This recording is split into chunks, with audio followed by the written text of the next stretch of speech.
আমার মেয়ে আমাকে না বলে না জানিয়ে এত সব কিছু করে ফেললো, অথচ আমি কিছুই জানি না।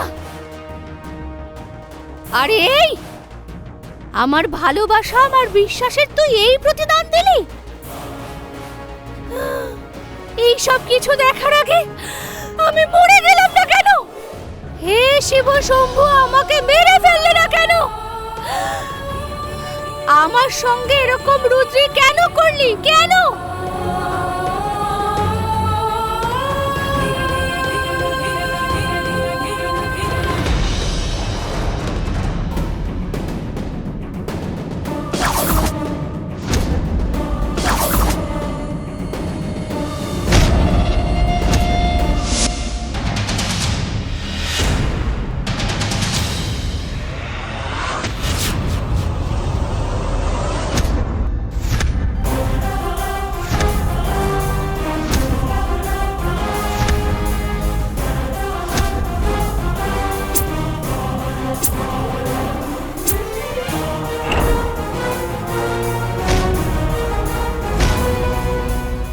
সুলগ্না,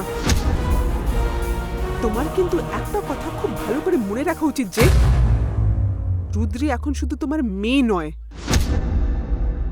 ও এখন আমাদের বাড়ির বউ হয়ে গেছে। এই সামন্তরায় পরিবারের অংশ ও। তাকে অপমান করার আগে তোমার ভালো করে ভেবে নেওয়া উচিত। বুঝতে পারলে?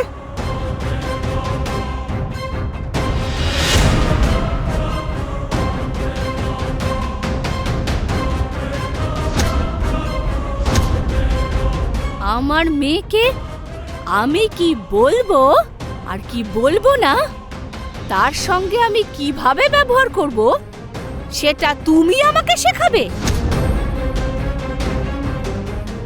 দেখো গার্গী, আমি আর আমার মেয়ে কথা বলছি, আর আমাদের দুজনের মধ্যে তুমি একদম আসার চেষ্টা করো না।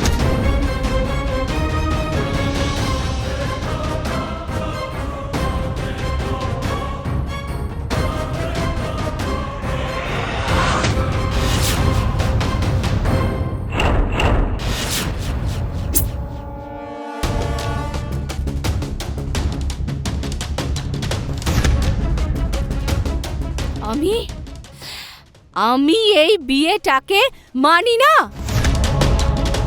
রুদ্রি শুধুমাত্র আমার মেয়ে, এই বাড়ির বউ না।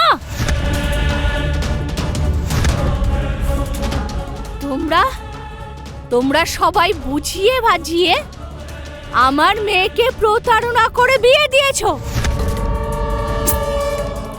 আমি হচ্ছি ওর মা, তার কোনটা ভালো মন্দ ঠিক ভুল সেটা আমি জানি।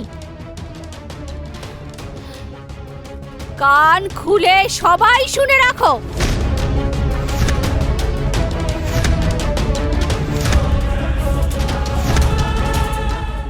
আমার মেয়ে রুদ্রি এই বাড়ির কখনো বউ হতে পারে না, কখনো না।